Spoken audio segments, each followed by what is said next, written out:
This short video will show you how to create an email list for parents in Microsoft Outlook. To get started, in order to collect the email addresses of parents in your classes, what you're going to need to do is open up your gradebook.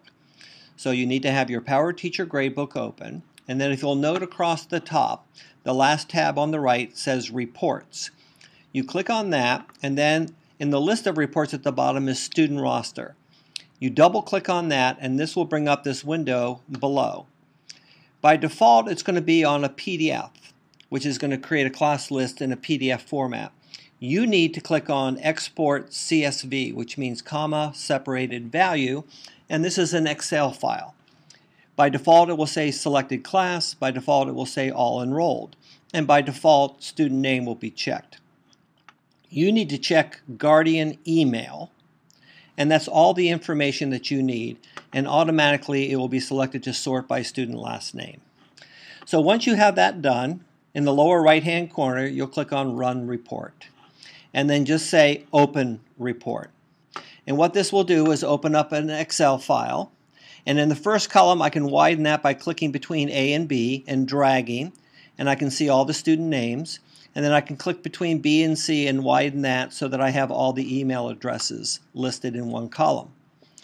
Note that the email addresses in many cases are 2 email addresses per line, and that's because there's more than one email address for the parents.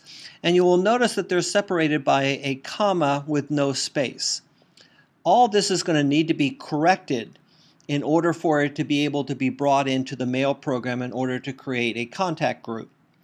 So the way we'll do this is that we'll copy or select this entire column up to, but not including the column title, which is Guardian Email. So we're just selecting the email addresses and we're copying these. Then we're going to go to a text editor. The text editor in Microsoft is different than the text editor you'll see here in the Mac OS. But in Microsoft Windows, the way you get to your text editor is you go to Programs, then the group called Accessories, and listed there you'll see a text editor. So you open up that text editor, as you can see here, and you paste in all these email addresses.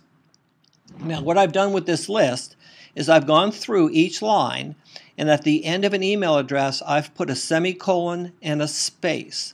It's very important that you take the time to do this correctly, to make sure that there is a semicolon and a space after each email address. If there's a comma between them, you need to replace that with a semicolon and a space.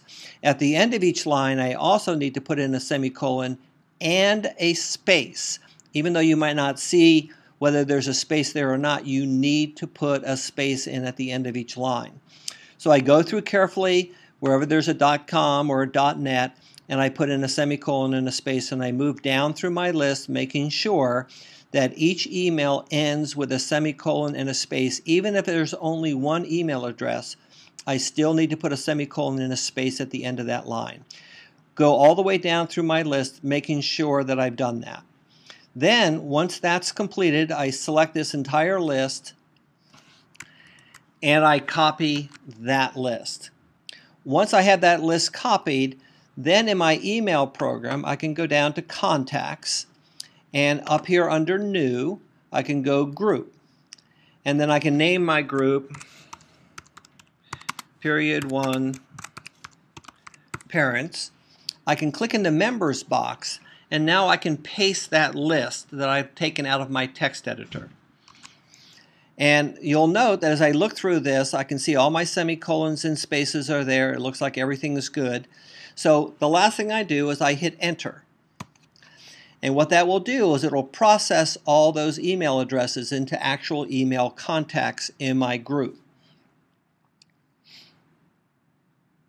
Notice that they're all removed from the Members box, and they are now listed as email contacts in my group. A number of teachers might want to spend the time, and it's going to be very time-consuming to do this, which is to identify each email address by the student name. Right now, the name and the email address are identical, This is a very tedious and time-consuming process if you want to go through the process.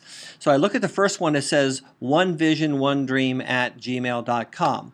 What I then have to do is I have to go back to my spreadsheet, look down my spreadsheet list until I find that email address, which is right here.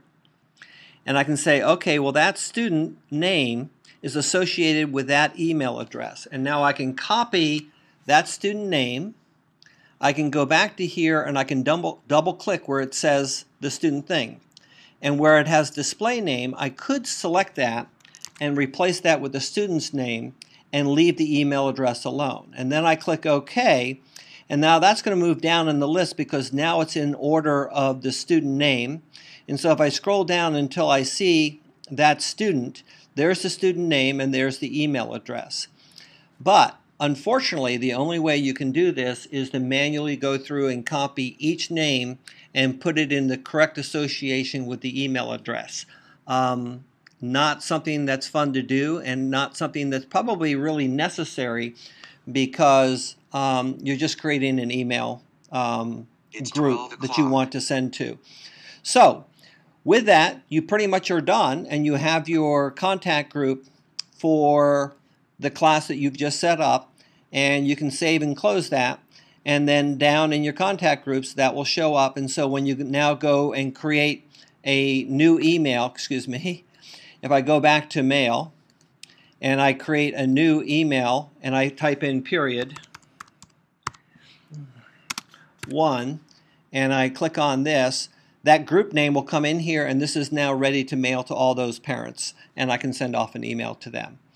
So even though it's not the easiest process to do, that is, at least in the tools that we have, the way you can set up an email list for your class parents so that you can send out communications directly to them via email.